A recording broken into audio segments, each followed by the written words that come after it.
On a cold Tuesday morning, I sat at my kitchen table with a pile of envelopes, a pen, and Dave Ramsey's budgeting sheet I had printed from the internet. The scene felt almost comical. Here I was in 2025, when most people pay with the tap of a phone or watch, preparing to sort my life into paper envelopes like it was 1985. It felt awkward, old-fashioned, maybe even a little desperate, but that was the point. I wasn't drowning in debt, but I was tired of watching money evaporate. Every month I'd glance at my bank balance and wonder, where did it all go? Streaming subscriptions I barely used, Uber Eats orders after late work nights, quick Amazon purchases that weren't so quick after all. They added up faster than I wanted to admit. So I decided to try something drastic, or at least drastic for the digital age. I would follow Dave Ramsey's budgeting rules, word for word, for 30 days. No shortcuts, no half measures. Just me, some envelopes, and a promise to see if his old-school system could survive the modern chaos of inflation,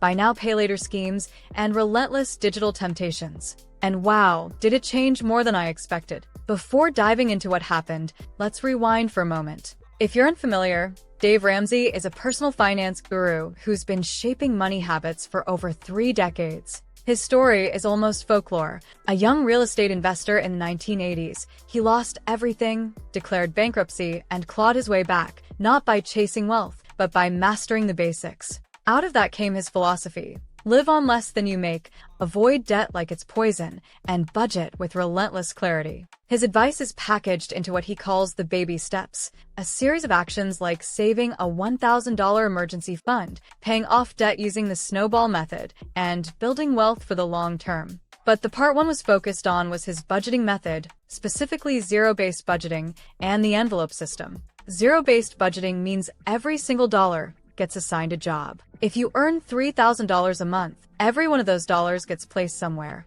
Rent, food, savings, even fun. Nothing is left unassigned, because unassigned money tends to disappear. The envelope system is the old-school backbone of this method. You withdraw cash, label envelopes, groceries, gas, restaurants, entertainment, and place the budgeted cash inside. When the envelope is empty, you stop spending. There's no overdraft, no, just this once. It's a physical boundary. It's simple, but simple doesn't always mean easy, especially when you live in a world where your phone begs you to buy things in 2 clicks. I started by looking at my spending. Honestly, it was worse than I thought. I wasn't broke, but I was inefficient. My rent ate a large chunk. Groceries were higher than I imagined, and subscriptions, well, let's just say Netflix wasn't my only monthly payment. Add Spotify, Hulu, Disney+, cloud storage, and a random workout app one hadn't opened in months. It was like death by 1,000 cuts. With Ramsey's rules, I built my zero-based budget. Income at the top, expenses mapped out line by line, every dollar accounted for. Then came the awkward part, visiting the ATM. I withdrew cash for the first time in months, stuffed bills into envelopes, and laid them out like soldiers on my desk. Groceries, restaurants, gas, fun. It felt like stepping into a time machine. And yet, holding those envelopes sparked a strange kind of accountability. This was real money, not invisible digits. The first week was a shock. At a cafe, I pulled out cash for coffee. The barista looked at me like I was paying with gold coins. My friend smirked when I slid a crinkled bill across the counter instead of tapping my phone. It felt clunky, inconvenient, and almost embarrassing. But within days, the inconvenience revealed its power. I realized I had a reflex for spending. Swipe, tap, done. No pause, no thought. With cash, I had to decide. That tiny moment of friction gave me room to think, do I really want this? By the end of week 1, my fun envelope was nearly empty. Normally, I wouldn't have noticed. I'd just swipe my card again. But staring at an empty envelope made me aware of how quickly those little expenses piled up. It wasn't painful, it was enlightening. For the first time, I wasn't guessing where my money went. I knew. Before we get into how things unfolded in week 2 and beyond, I'd highly recommend that you subscribe to this channel if you want practical tips on saving more, living frugally, and cutting expenses without feeling deprived. I upload new videos every single day to help you take control of your money and build lasting financial freedom,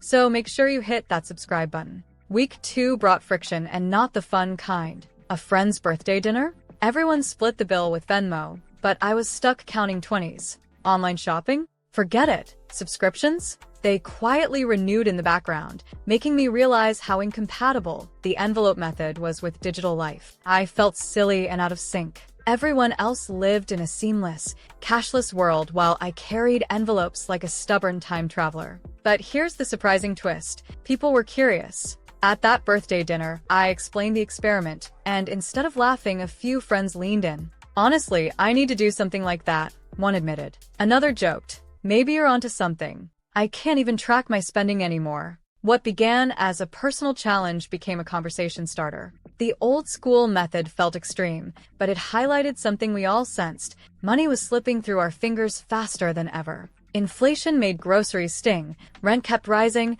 and by now, pay later schemes made overspending almost too easy. Ramsey's envelopes were inconvenient, yes. But maybe inconvenience was exactly what I needed. One of the biggest surprises came not from the envelopes, but from what I didn't spend. By week 2, I realized how many of my purchases weren't about need, but about mood. Stressful workday? Tap. Buy delivered in 2 hours. Feeling bored? Stream a movie I'd probably forget tomorrow. The envelopes exposed not just financial leaks, but emotional ones. I had been using money to soothe, distract, or celebrate without even realizing it. Once that option was slowed down, I had to find healthier ways to cope. A walk, a book, even calling a friend replaced that add-to-cart thrill. And honestly, it felt better.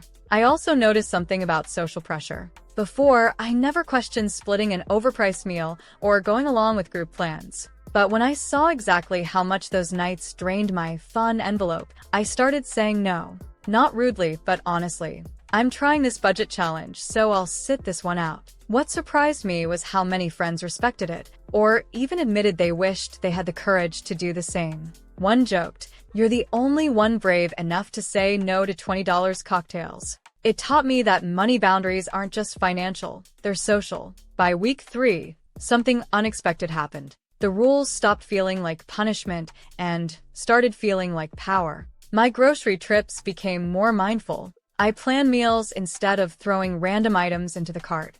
I discovered a strange sense of satisfaction in making the envelopes last. On weekends, instead of ordering food or going out, I invited friends over for board games and homemade pasta. It wasn't glamorous, but it was memorable. I realized that boundaries breed creativity. With limits, I looked for alternatives. Some were even better than my old habits. I also noticed my stress easing. Normally, I glance at my bank balance and feel vague anxiety. This time, I knew exactly where I stood. Every dollar had a job. Every envelope told the truth. Around this time, I came across a report. More than half of Americans live paycheck to paycheck, and a single unexpected expense could tip many into crisis. Suddenly, this wasn't just an experiment, it was a lifeline. Ramsey's system wasn't about being trendy. It was about reclaiming control in a world that thrives on keeping us distracted and overspent. By week 4, the transformation was undeniable.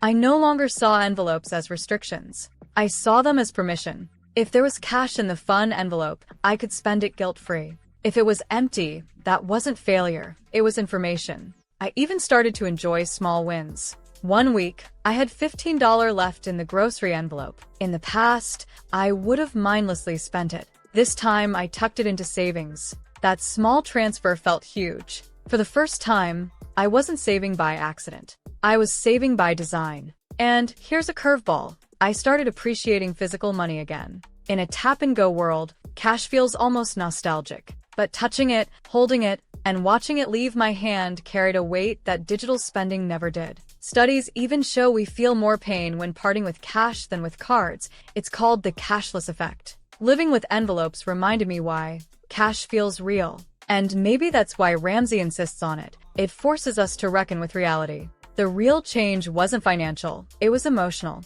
I felt calmer, more in control. My money wasn't just happening to me anymore. I was directing it. So, why does this matter now, in 2025? Because money stress is everywhere. Inflation still bites. We need systems that slow us down, make us intentional, and give us clarity. Ramsey's rules may feel retro, but that's their strength. Inconvenience makes us notice. And noticing changes everything. I tried Dave Ramsey's budgeting rules for 30 days, and the result wasn't just financial clarity. It was peace of mind. Would you dare to try it? Don't forget to like and subscribe to the channel to see more content like this. Thanks for watching, and I'll see you in the next video.